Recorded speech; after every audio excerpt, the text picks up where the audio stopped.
Hey, everybody. AM 950 Radio, the voice of progressive Minnesota.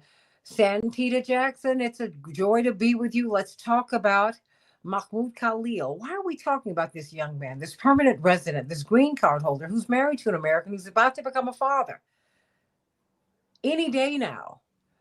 Well, he was in Columbia University housing.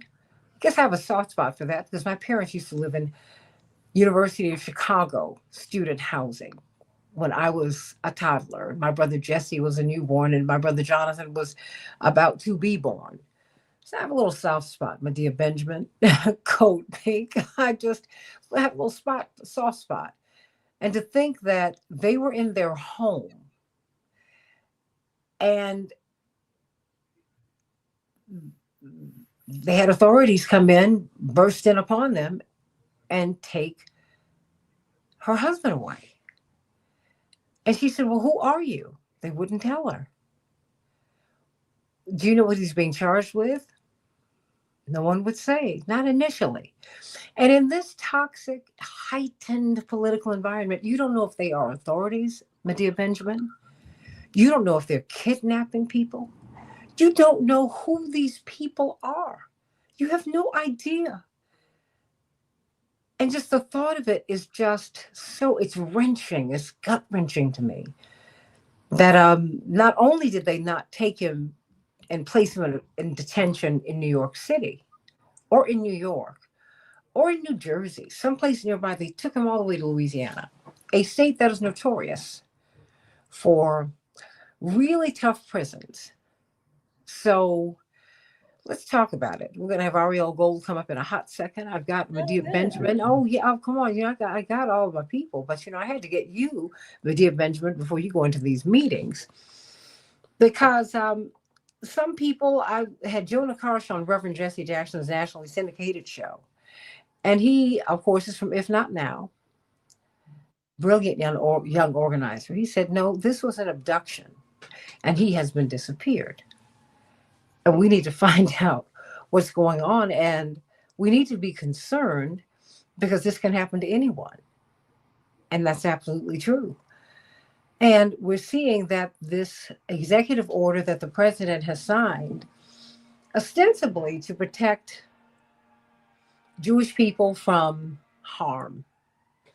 He says it is to prevent or to stanch the flow of anti-Semitism. Is that what it is about? Or is it about quieting dissent? And dissent can be about what's happening in Gaza right now. It could be about anything. It often is. Remember, Dr. King was a great dissenter. Malcolm X was a dissenter. Well, many people say even John F. Kennedy was a dissenter because he didn't want to really crank up the war machine. I mean, we can keep on going. It seems that dissenters have a hard time in this country. Medea Benjamin, I need you to get to it with Mahmoud Khalil. I mean, what did you make of his being snatched from his home in the manner in which he was snatched from his home? I mean, what do you make of all of this? Well, it's horrific, Santita. I don't know if you and your viewers and listeners saw the video that came out when he was actually snatched, as you say, but it was by plainclothes people. So they didn't even know who it was. And as you said, there was no warrant. There was no accountability, no legal measures. This was just picked up in the hallway of his home. And I have a soft spot for that as well, Santita, because I'm an alumni of Columbia University. And I came in there just after the height of the protests around the Vietnam War. And it was still a campus that was just blossoming, I would say, with protests. It was part of the aura, the part of the beauty of learning and having both the education happening both in the classrooms and outside the classrooms. So teach-ins were a common thing that we would have on a regular basis to look at government policies, to educate each other as students, not just being educated by the professors. So to see this university that has been the center of free speech and protests around the country and was such a a, a beacon to the people in Gaza when the protests started at Columbia, and led to protests happening all over the country and all over the world. And of course, this is the reason why they have picked Mahmoud Khalil. But I must say, Santita, that I think it's a big mistake. They picked somebody who really is so sympathetic that even people like Bill Maher and others who do not like his position in supporting Palestine have had to come out and support his right to free speech, Mhm. because he didn't do anything other than free speech. He wasn't even masked. He was somebody who had said things like the liberation of the Palestinians and the Jewish and Israel are intertwined. He was a kind, gentle soul. And so that's why I say they picked the wrong person, because he is so sympathetic. And of course, married to an American who's 8 months pregnant. And as time goes by, it's probably now 8.5 months pregnant. And the protests that have been happening all over the country have been enormous.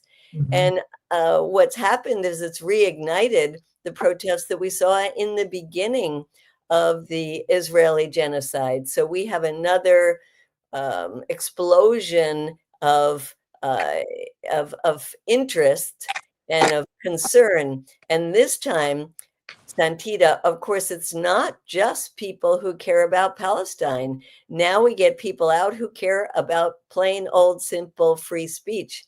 And I also want to say that I was involved in getting a congressional letter, because Rashida Tlaib had first come out with a congressional letter that was open and closed so quickly that only 14 members of Congress got on. But we insisted that another member of Congress open a new letter so we could show and push the Congress to get lots of sign-ons. And indeed, that happened with a letter initiated by Jamie Raskin and Pramila Jayapal, and we got 103 members of Congress in 24 hours. Oh, wow. I think that tells you something about the outrage that exists in the country and is reflected to some extent even in the halls of Congress. Well, absolutely, because I think people don't realize, and you're in Congress all the time.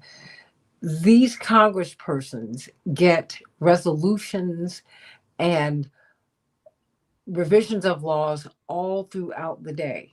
I don't know how they do it. It's because it's a lot to do, and it's a lot to try and discern.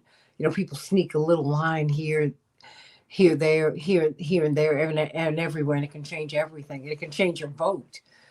So tell me, what are we to make of this moment? I mean, because you have this. This is so aggressive. I can't help but think of Jonathan Greenblatt's meeting with Jewish leadership some months ago. Well, no, it was a year ago, right? Just after October 7th. And when you saw this explosion of sympathy for Palestinians. And he said, wait a minute, you guys, you all keep making this about parties, right and left. He said, no, no. This is a generational issue.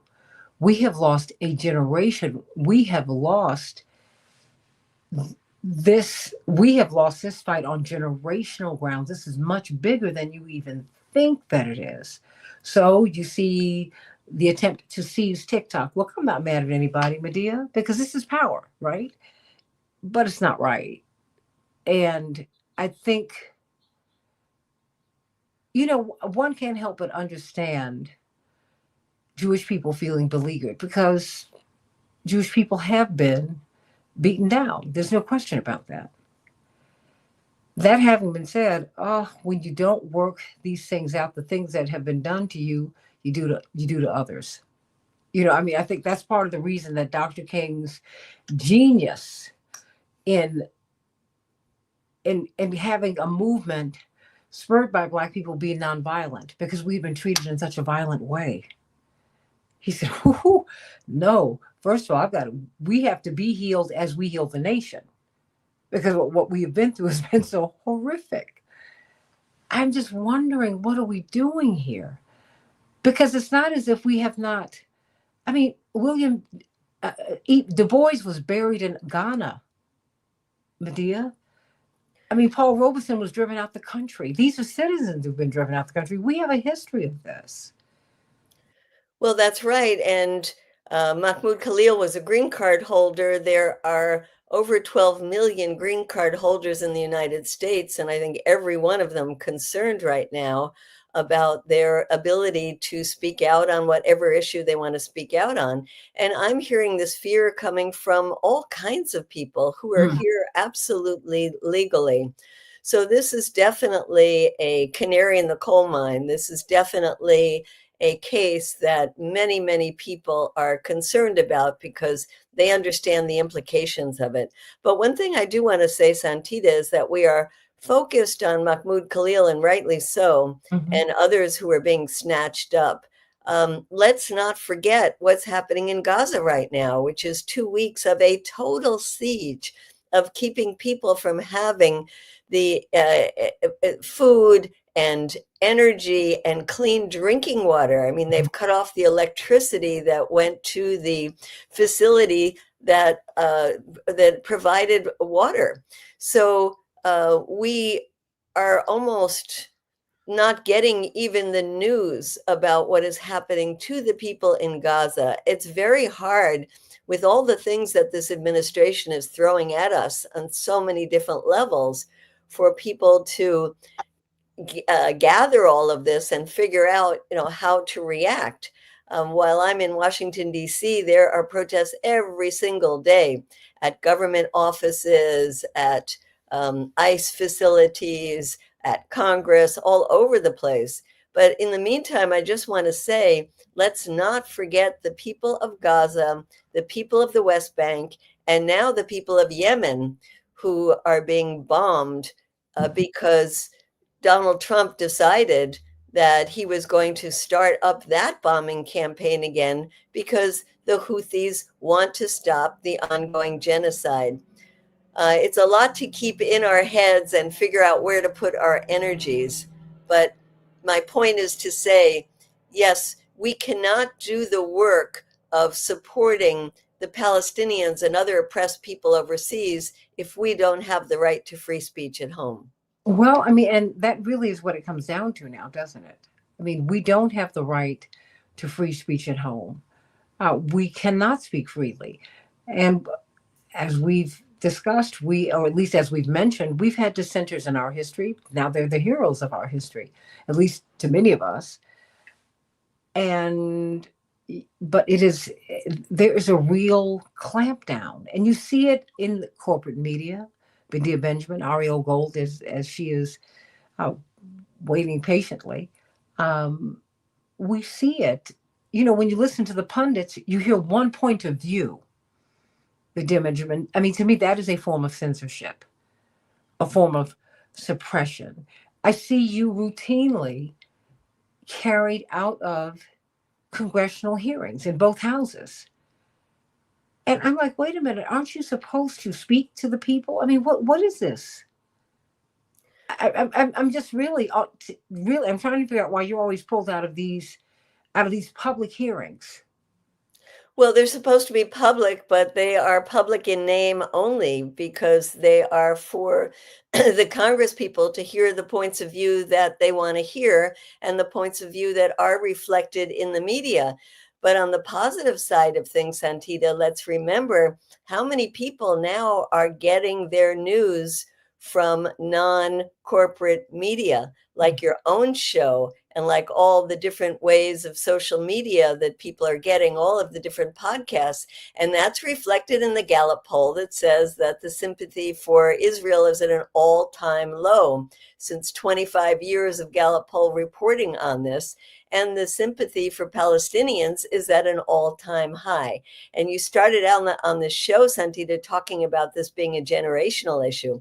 And it certainly is, because you see that generational split where young people do get their media from very different sources, and they are constantly seeing what is happening in Gaza, what is happening in the West Bank, what is happening overseas, and they understand that U.S. policy is so horrific. They also understand that this is not a Democrat or Republican issue. There are a lot of Democrats now like when we were in the offices of Benny Thompson, a congressman who is very powerful because he is the leader of the Democrats on the Homeland Security Committee. And we went in his office insisting to talk to him because he hadn't come out and said anything about Mahmoud Khalil. And he finally came out after we started chanting and causing a ruckus in his office. And he said, "This is what happens when people don't vote." And we said, "Well, wait a minute. We this is what happened when you had a Democratic president and there was a genocide. And now we are seeing the continuation of that under a Republican. So don't talk to us about party politics." And I think that it is a time now when many of the Democrats are putting the blame, and rightly so, on Trump because he is the one in charge right now, but not using it as a time to reflect on what happened under their watch and a time to really come out in a much more forceful way to be sympathetic not only to Mahmoud Khalil, but to be sympathetic to the Palestinian people and in an open way, and call for no more money, no more weapons to be sent to Israel. Well, I'm wondering how it is that they continue to play party politics when there's a growing distaste for it. And Americans have said enough already. You have a lot of Republicans who crossed over into uncommitted, who said enough. I mean, really, I think, and I love Congressman Thompson. I have enormous respect for him. That having been said, it's like they're missing what's really happening out here. That's why, when I hear you and your colleagues shouting at these congressional hearings, I said, that's what we're shouting outside. You're speaking what Americans are saying at the town hall meetings, Medea Benjamin. Well, that's right. And we're speaking in terms of what the majority of people are thinking when they get called for a public opinion poll. And it shows that the vast majority of Democrats are not supportive of U.S. policy towards Israel anymore. And so you would think that the vast majority of Democrats in Congress would reflect that position. And I told you that we were very proud of being able to get 103 members of Congress to sign on to this letter for Mahmoud Khalil.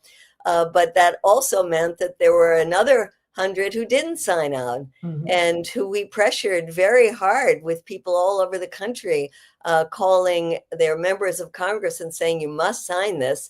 And they didn't. And in that case, as we've been saying, it's a free speech issue, but they were afraid. They were afraid to even come out on a letter that said we should respect the free speech of people in this country. So we don't see in Congress the reflection of how the American people feel.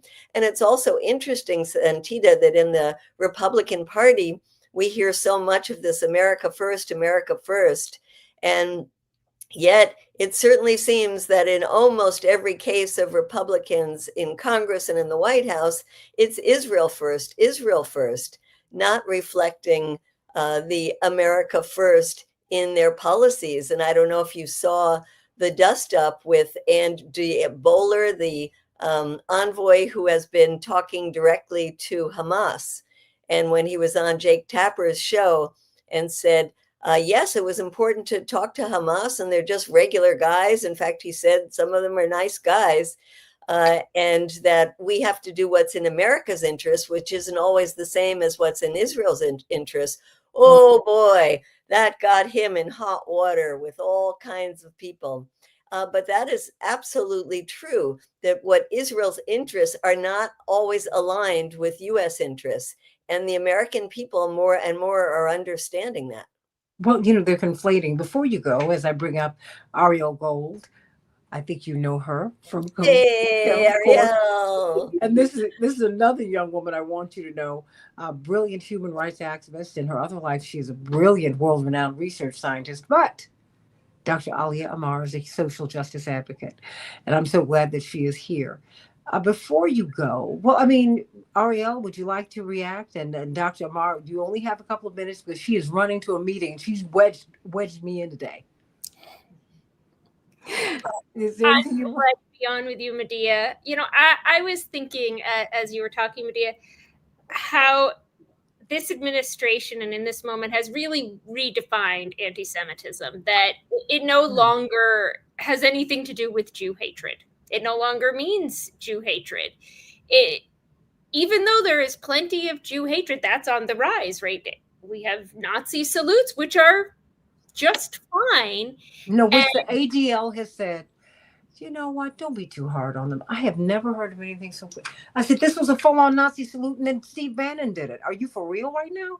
And support for the far-right Nazi party in Germany, all of this is fine. And what anti-Semitism has come to mean now is support for Palestinian rights and free speech, because that's what's being used now to shut down free speech. And it's since the moment that they carried out this abduction, I've been really wondering, like, why him? There are so many people they could have picked who didn't have a green card, who only have a visa and wore a mask or did break some law. And I think it's really to send that message to all of us that we can and we will take any of you, and we need to be really cognizant of that and not feel comforted even by the gains that we have made of mainstream defense of Mahmoud Khalil. So we need to see that this is a really huge undertaking and message that the Trump administration is sending us. Dr. Amara, I got less than a minute. Okay. So the First Amendment has been the vehicle for change in this country. This country is built on aspirations. The American dream is a dream in which we all share equal protection under the law. We all have the ability to live in our various cultures and express our religions freely and without government threat of retaliation. It's a dream. And it is something that only the First Amendment has afforded us an opportunity to actually push back and change, to send messages to those who we have placed in the position of governance that this is what we want. And if you don't give us this, we will use the power of our vote to remove you and bring in people who listen to us. Right now, we had under a Democratic president, we had initial threats to that around this issue of being pro-Palestinian independence and anti-genocide. And so you saw Congress last year bringing in various university leaders and in a very McCarthyist way, demanding that they make their students silent, that they silence these students. It is now just another step. And as we know, the current president doesn't take steps. He takes giant moon-like leaps, and not in directions that are helpful for many of us. And so in this particular instance, what he has done is simply taken a leap from what they already gave him. And for people that say things, I heard what you said about being told, well, this is what happened when people don't vote. We've heard that in the Muslim community. We've heard, the Arab community has heard it, the pro-Palestinian community has heard it. Well, what about voting? What is the real difference between the party that participated in your genocide and allowed for these types of hearings to silence the First Amendment rights, and the party that simply is doing it on steroids? And you're right, Ariel. The message is to silence everyone out there, to say, hey, it was okay when it was just them. And now just them is going to creep over a little bit more. And we're going to let you know that there's a new class that's unprotected, perhaps, Sure. And hey, well, hold on. You. Well, now hold on, because this has been happening. We've had a mission creep, if you will, my dear Benjamin, because these laws, they've been trying to push these laws on defining and codifying anti-Semitism and penalizing people. They've been on the books for quite some time. They're just gaining more traction now. But dear Benjamin, we need some marching orders because the president said there will be more where this came from. Well, I want to say my final thoughts is I'm not sure, Ariel, that I totally agree that they thought this out so much to pick him. But I do feel that they made a mistake because it has ignited a huge movement.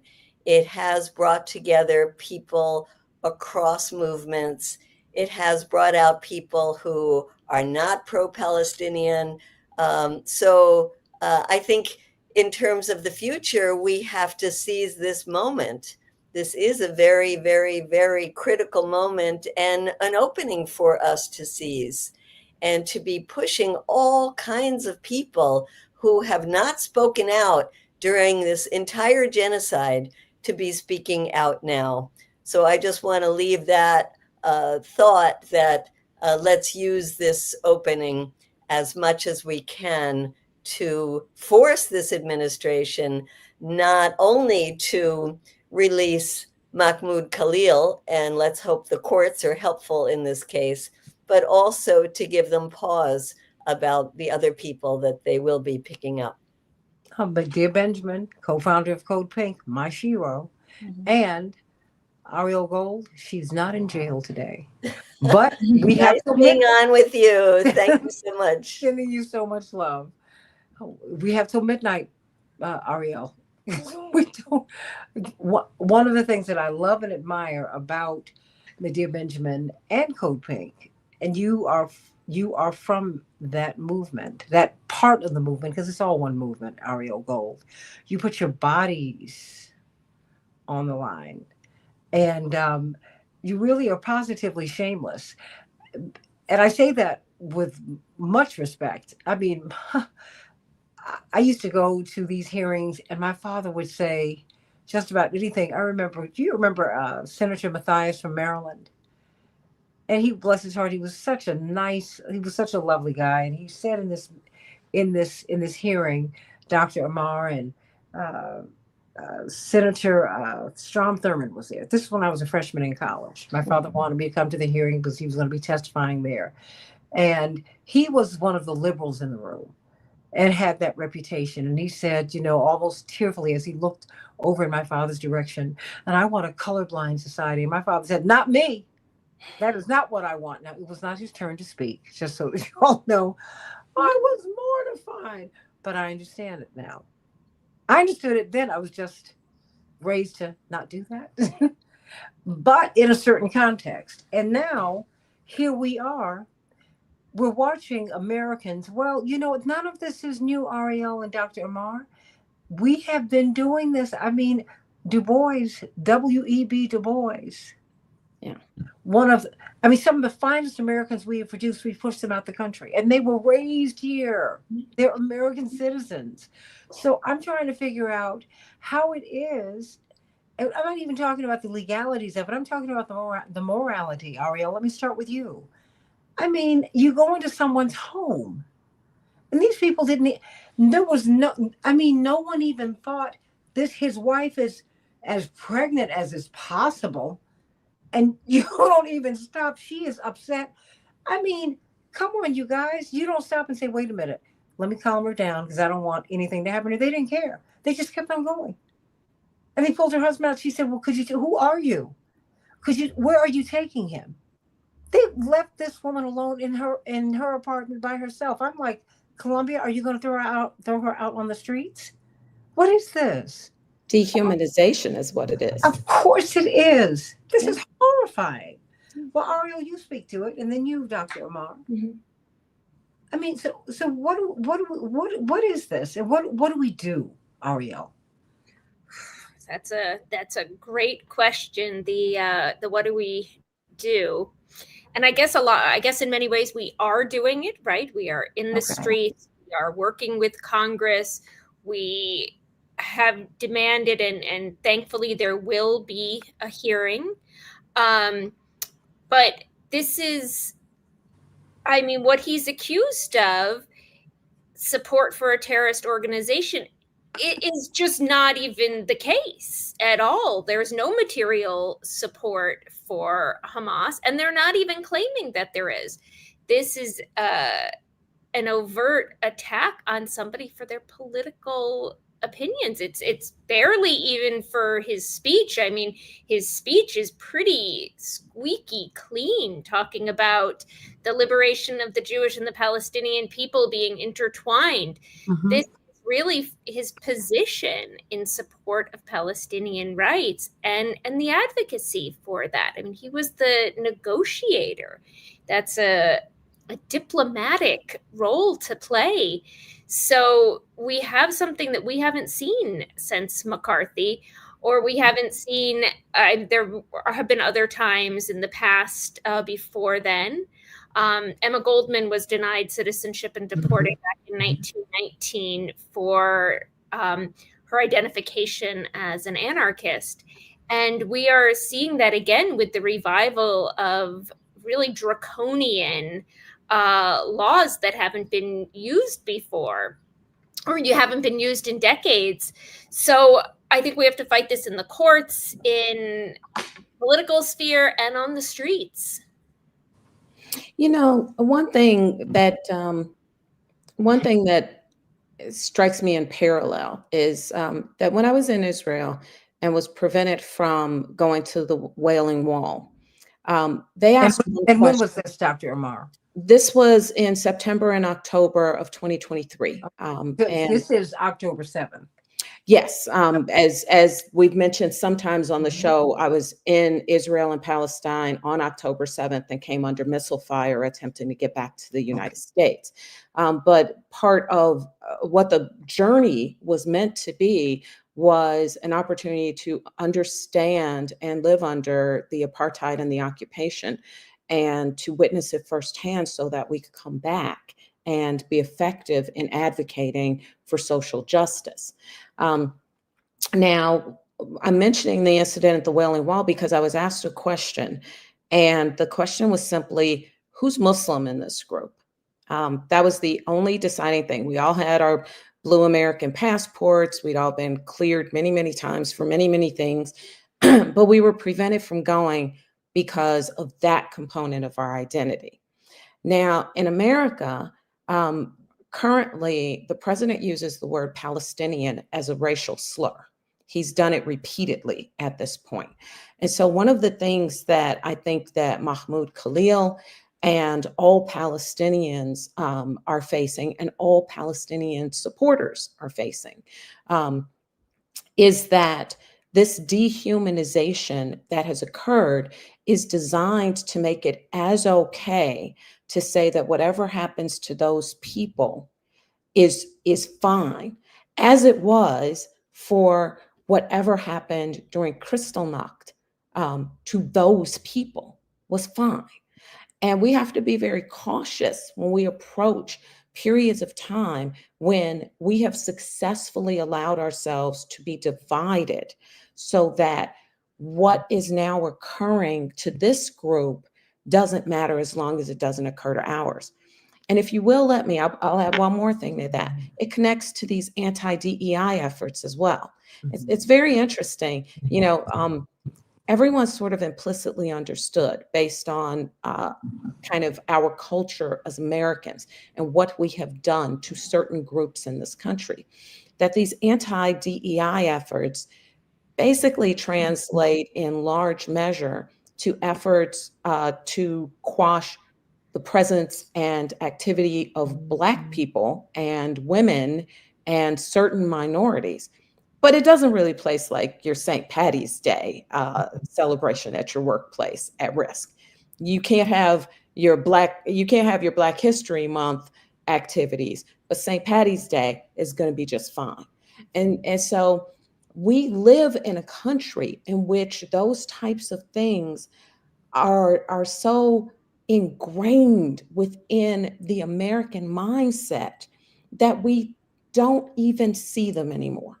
And so when you say, Santita, that we all see and understand, and we all know certain things, like how W.E. Boys was persecuted, how there has been persecution of all civil rights actors throughout history. There is still a very, very large portion of people in this country who don't see that, they don't know that, and frankly, they don't believe that the First Amendment is under attack. But that's why I bring it. That's why I bring it up. It's my Yeah. responsibility. It's Absolutely. our responsibility collectively to make these connections. Yes. Because I read the comments. I don't just read the stories. I read the comments, and I am bothered, worried about what I see coming. Well, it's not even coming. It's here. I hear people say all kinds of awful things about everybody. And I was trained to stomach it because I grew up with someone who was an enemy of the state, if you will. And I had to hear people say and read people read what people wrote about him that I was like, wait a minute, you were a journalist, you were with us for like 2 weeks. This is what you came up with? Okay. Well, there's that.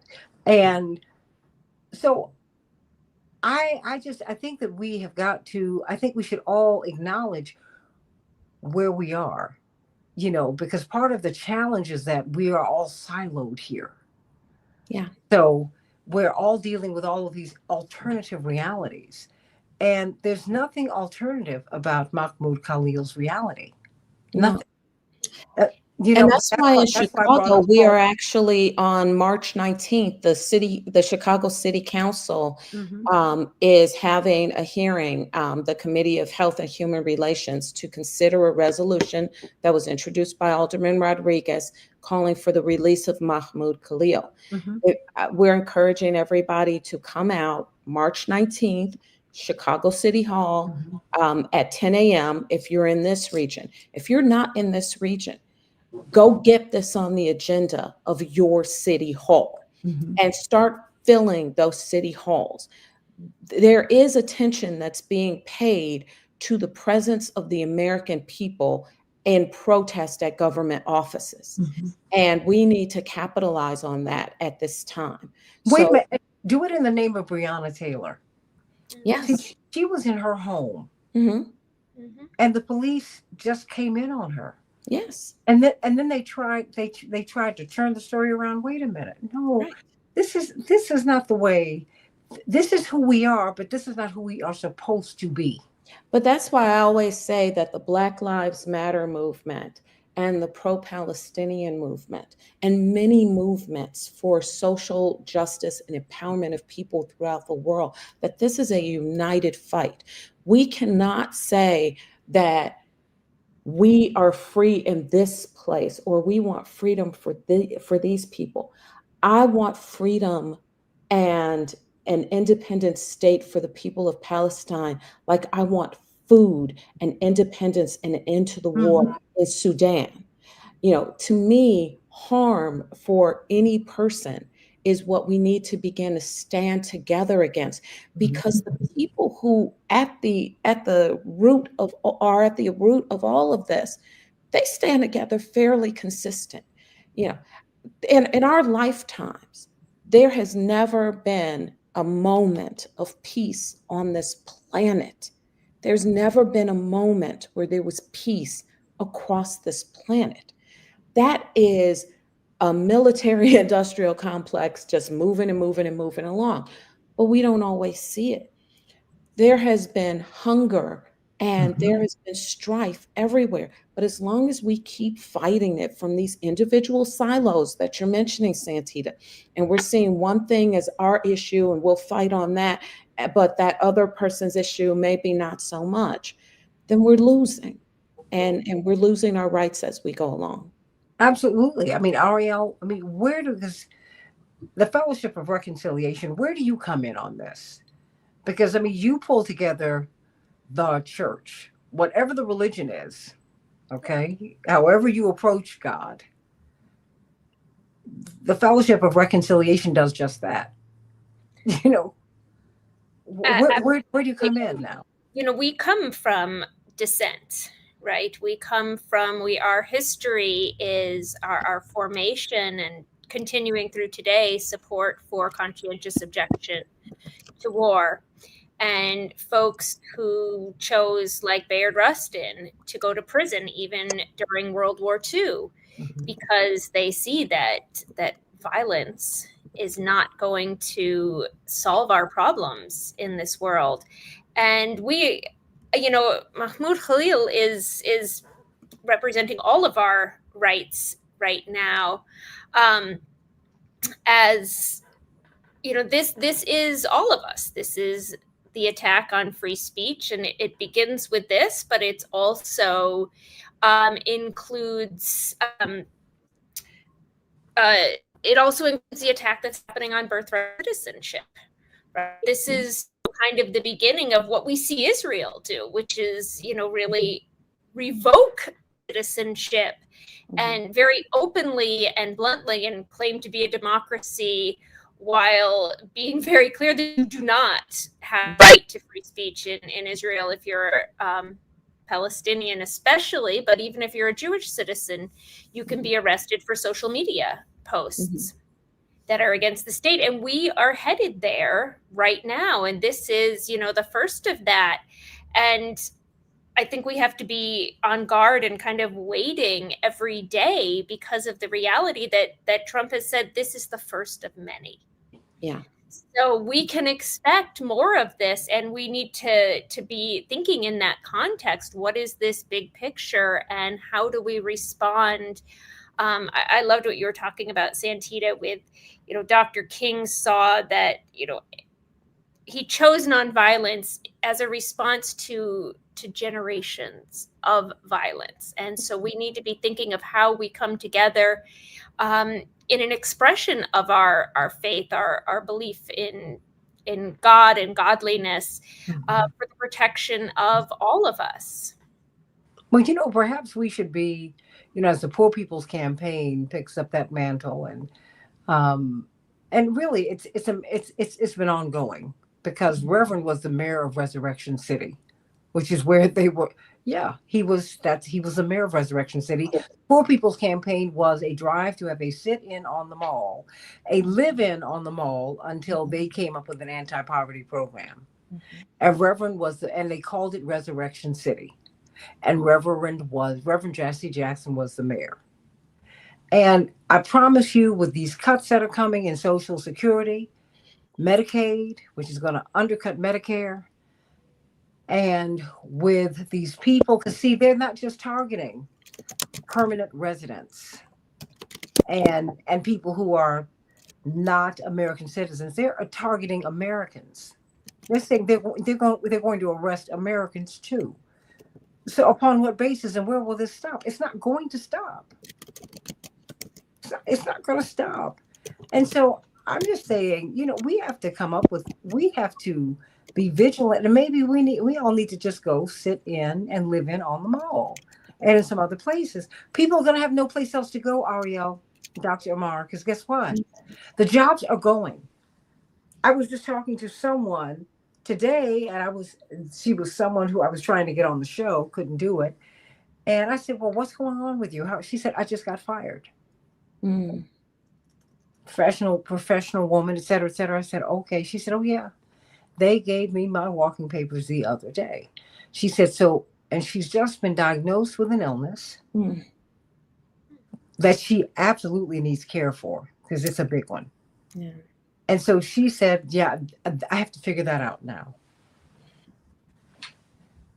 And Reverend Jackson, in more than one speech, he'll ask questions of the audience, and he will ask Ariel Gold, Fellowship of Reconciliation, Dr. Alia Amar, social justice advocate, how many of you have a bomb? And I was at one of his speeches, there were thousands of people there. People started laughing. And somebody shouted from back there, Reverend, what you talking about? He said, I just want to know how many of you have a bomb. Somebody says, no, we don't have a bomb.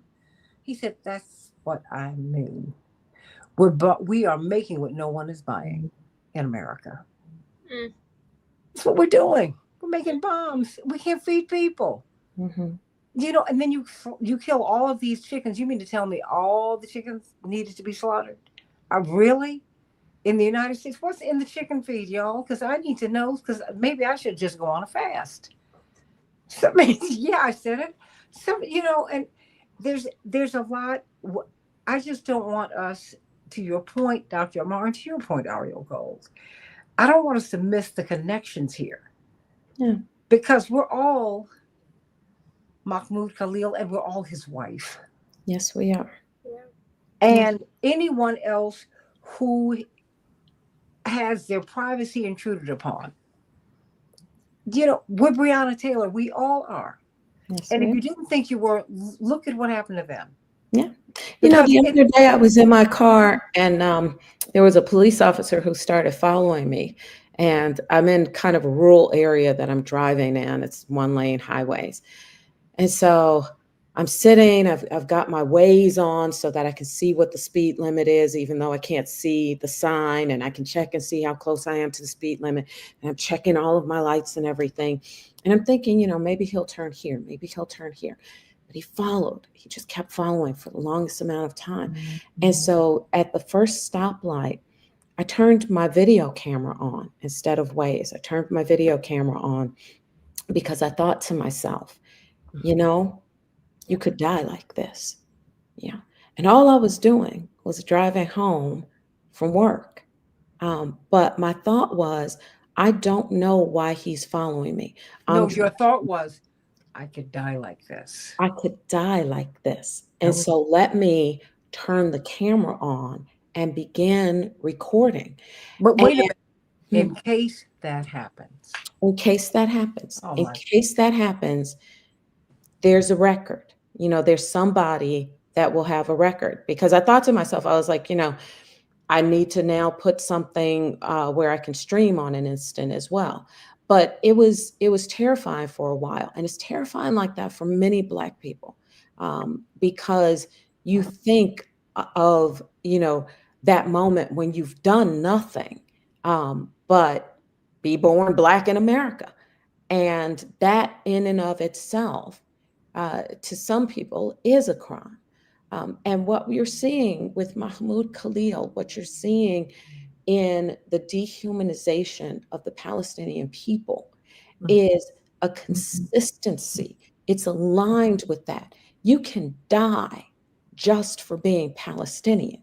You can certainly be stripped of your rights, stripped of your job, stripped of your dignity, even in America at this point, as we adopt more and more Israeli tactics towards Palestinians and their supporters in the United States. Wait a minute, Alia. Training our police officers. Yes. And see, mind you, to me, I only have about 5 minutes or so left here. This is about power.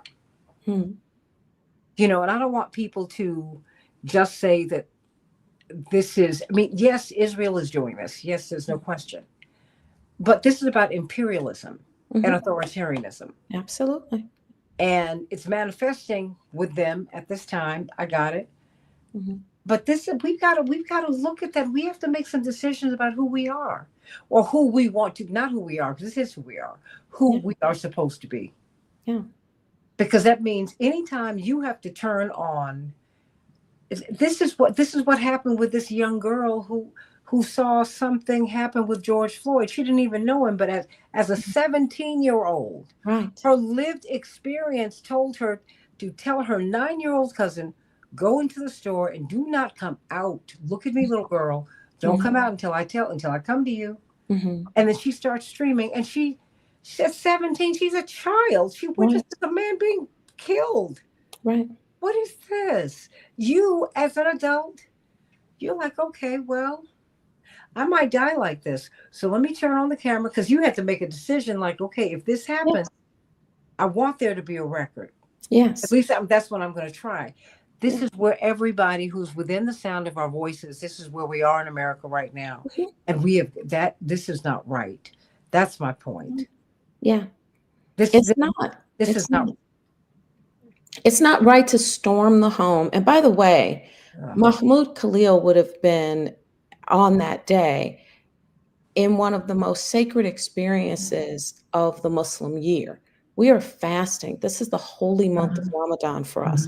This is when the Quran was revealed. We spend extra time in prayer. We don't eat, drink, or take anything into our bodies from dawn to sunset.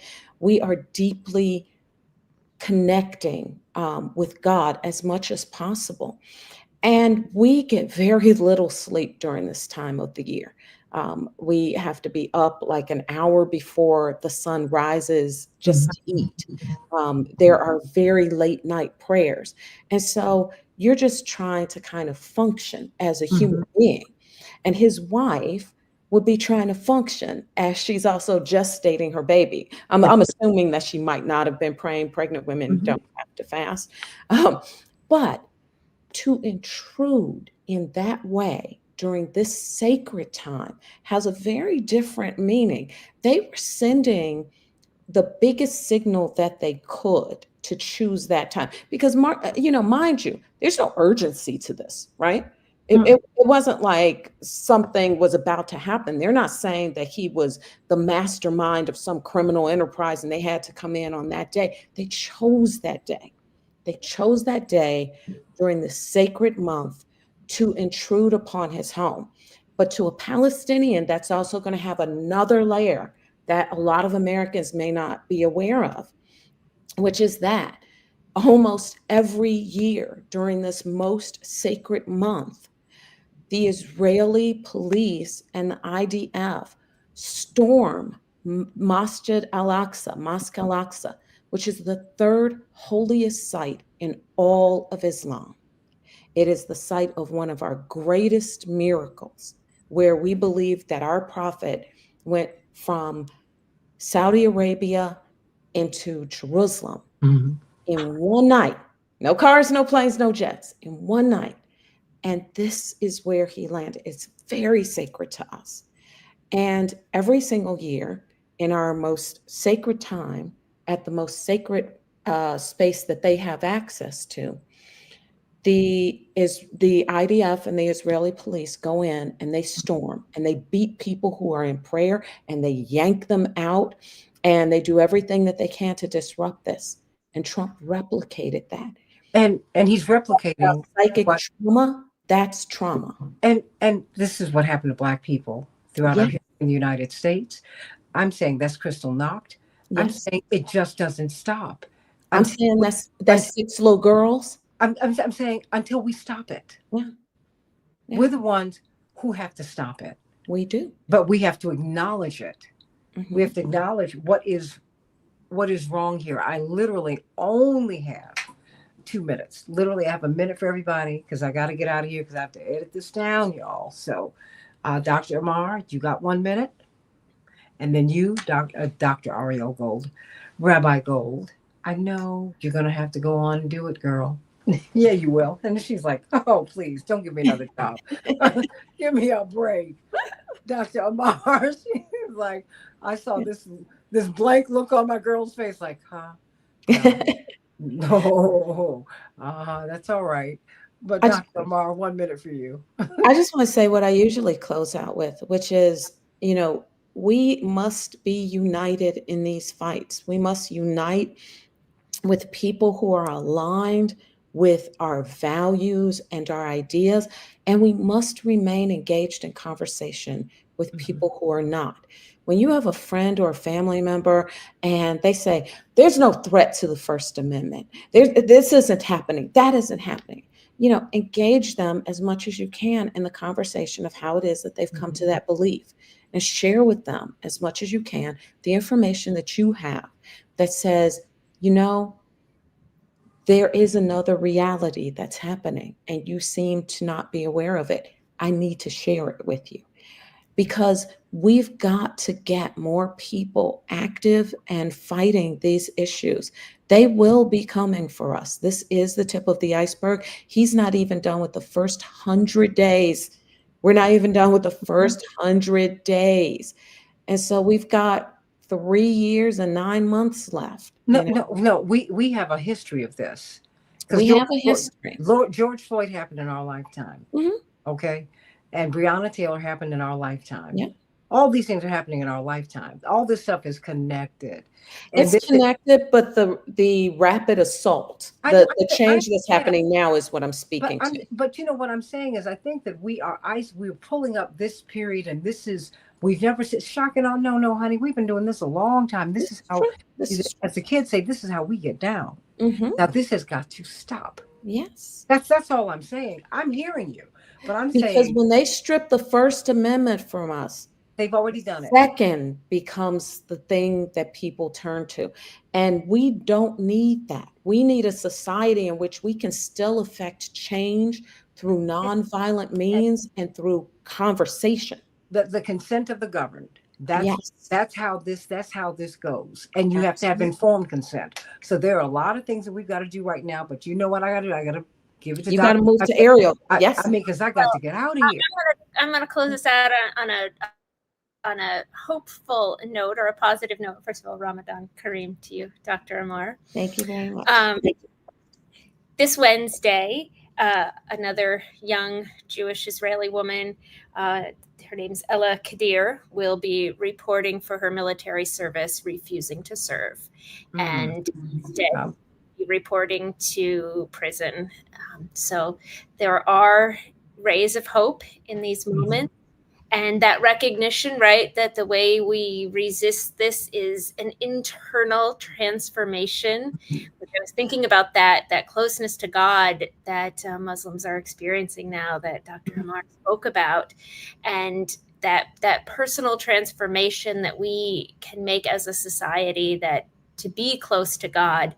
And so to respond with that kind of loving, absolute nonviolence. And so may we all think about this young woman, 18 or so years old, Ella, who will be giving us hope this week while we need it. She has seen something, Yes, and we see something in her. And God bless her. Yeah. And God keep her her. Grace. God keep her. And let us pray for her, and pray for all of those who are living under the boot of oppression, wherever you are. Just know that God is watching. God is watching all of us. And at the end of the day, God needs to know if we are on God's side. My mother said, we're to rise up to God. We're not supposed to bring God down to us. Yes. It turned around. When we say God is on our side, no, you want to make sure that you're on God's side. And that you're seeing things with God through God's eyes, and you're trying to do things God's way. Let us all come together, because after all, we are children of the same God, and we're all brothers and sisters, whether you like it or not, everybody. We're one. Oh, yeah, we are. I love you, my sisters. And I got Attorney Linda Bernard, who's just watching because she wanted to, but I'm not mad at you. AM 950 Radio, the voice of progressive Minnesota. Go out there and be blessed and be a blessing to someone today. God bless everybody. God bless.